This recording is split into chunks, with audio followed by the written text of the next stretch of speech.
apresentamos o podcast As Bem-aventuranças. Nossa querida amiga e colaboradora da casa, Cristina Salgado, apresentará esse tema que emana da plenitude do nosso irmão, mestre e exemplo, Jesus. Deixe-se envolver na grandeza, simplicidade e amor daquele que sempre nos guarda e nos guia.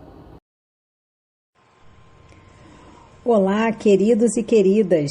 Muito bom dia, muito boa tarde, muito boa noite. Desejo que todos estejam bem e rogo a espiritualidade amiga que esteja conosco, nos auxiliando e amparando a cada um de nós no nosso dia e na nossa semana. Que possamos refletir com o coração aberto sobre as bem-aventuranças conforme o Evangelho de Mateus no capítulo 5. Hoje vamos iniciar a nossa reflexão com a segunda bem-aventurança. Vamos lá? E Jesus, vendo a multidão, subiu a um monte, e assentando-se, aproximaram-se dele os seus discípulos. E abrindo a sua boca, os ensinava, dizendo: Bem-aventurados os que choram, porque eles serão consolados. Podemos chorar por várias razões, mas resumindo em sentimentos simples, choramos de alegria ou de tristeza.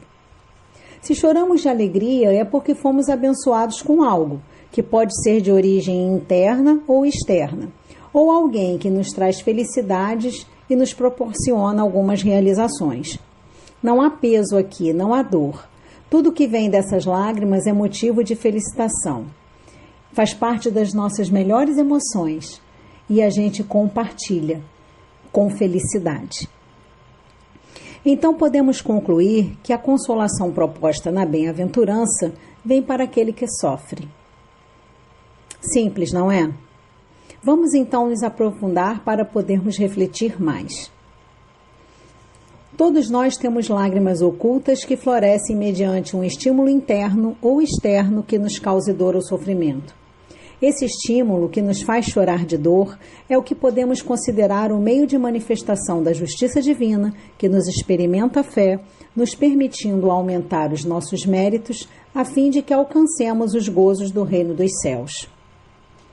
Talvez hoje, mais do que em qualquer outra época, a gente se questione como funciona essa justiça divina.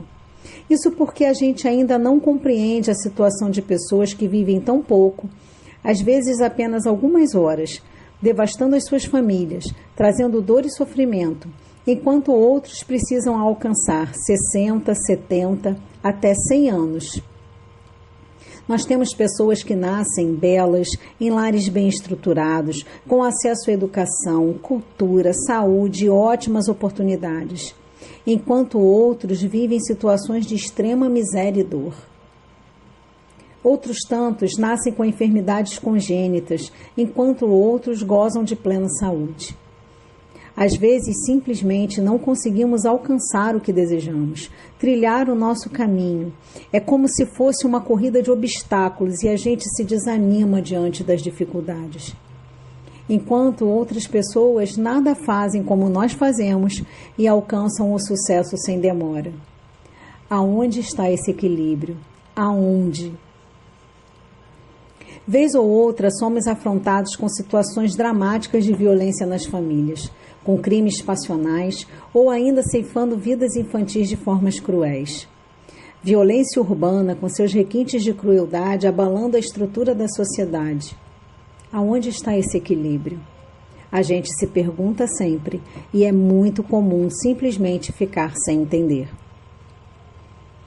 Temos, entretanto, na doutrina espírita, uma concepção que nos explica que as misérias que vivemos na presente encarnação fazem parte de um sistema de justiça divina que nos permite corrigir dores a que demos causa.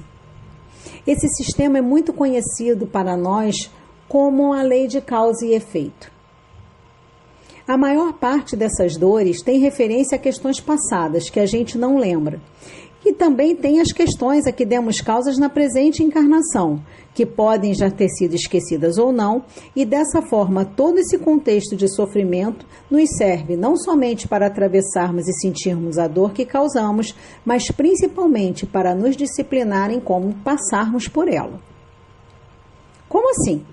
Simples. As nossas lágrimas são legítimas porque as nossas dores são grandes, são intensas, mas precisamos ser humildes e resignados com os processos pelos quais passamos porque precisamos aprender com eles.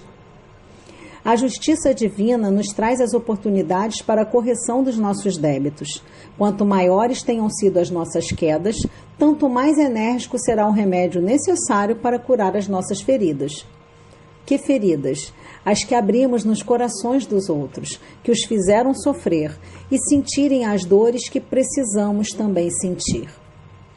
Ninguém sofre sem que seja devedor e ninguém se redime sem pagar o que deve. As causas dos nossos sofrimentos são justas, mesmo que sejamos bons aos olhos da sociedade e mesmo aos olhos de Deus. Assim sendo, Deus, que é bom e justo, permite que essa causa, tendo sido dada em vidas passadas, pelo nosso espírito que permanece o mesmo, com seus créditos e débitos, mas muda de corpo, possa, em momento oportuno, liquidar a sua dívida. Essa regra é válida quando damos causa nessa mesma encarnação, a erros que já possam ter sido cometidos em encarnações passadas. Assim pagamos todas as contas de uma só vez. É importante lembrar, entretanto, que mesmo o perdão tendo sido exercido entre os envolvidos, não exclui o cumprimento desta lei. O perdão funciona como um atenuante para as nossas dores, mas a necessidade de experimentar o que fizemos nos serve como um meio de correção dos nossos débitos, de forma a não cometermos mais essa falta. Partindo desse princípio, podemos entender que aqueles que muito sofrem são os que mais culpas têm a expiar e devem compreender a ideia de que as lágrimas de seus sofrimentos, suportados com paciência e resignação, lavam a consciência e abrilhantam o espírito, constituindo-se, dessa forma, o preço pago para adquirirem as mais suaves consolações da vida futura. Assim, é pouco inteligente todos aqueles que nos afogamos nos prazeres da carne, na ilusão do poder, na transitoriedade do dinheiro, no vício mental do espírito que se submete aos delírios da matéria, por desconhecer 5 pontos básicos de seu reerguimento espiritual. Quem somos, de onde viemos, o que fazemos aqui, por que sofremos e para onde vamos. Aos que já superaram essa inconsciência e o conhecimento da verdade não lhes assombra mais o espírito, porque há neles a alegria interior motivada pela certeza no porvir. Essas pessoas se integram ao seu momento de provas e expiações com felicidade em seu sacrifício do bem, não se entregando ao desespero provocado pela ilusória euforia do mal. Quem conhece ou busca conhecer a verdade não é uma pessoa triste, desamparada ou desconsolada, mas é aquela que vive seu momento com ponderação. Assim, por estas palavras, bem-aventurados os que choram, porque serão consolados, podemos entender que Jesus aponta a compensação que terão os que sofrem e a resignação que leva o padecente a bendizer do sofrimento como um prelúdio da cura. Podemos entender também assim: devemos nos considerar felizes por sofrermos, visto que as dores deste mundo são o pagamento da dívida que as nossas passadas faltas nos fizeram contrair. Sendo felizes? Sim, a felicidade aqui se refere a não nos queixarmos das nossas tribulações, não questionarmos Deus sobre as nossas dores, e sendo sim resignados com as nossas necessidades, rogando sempre a disposição necessária para atravessarmos o nosso caminho. Suportadas pacientemente na terra, essas dores nos poupam séculos de sofrimentos na vida futura. Devemos sentir-nos felizes por reduzir Deus à nossa dívida, permitindo que a saldemos agora, o que nos garantirá a tranquilidade no porvir. E então seremos consolados. Quando nos elevarmos ao entendimento superior e vivermos de acordo com o código divino, Deus enxugará as nossas lágrimas, extinguindo as causas das nossas dores, começando do momento presente. E isso depende exclusivamente da nossa vontade. E então, o que você achou da nossa reflexão de hoje? Na próxima semana, estaremos juntos com a terceira bem-aventurança. Até lá!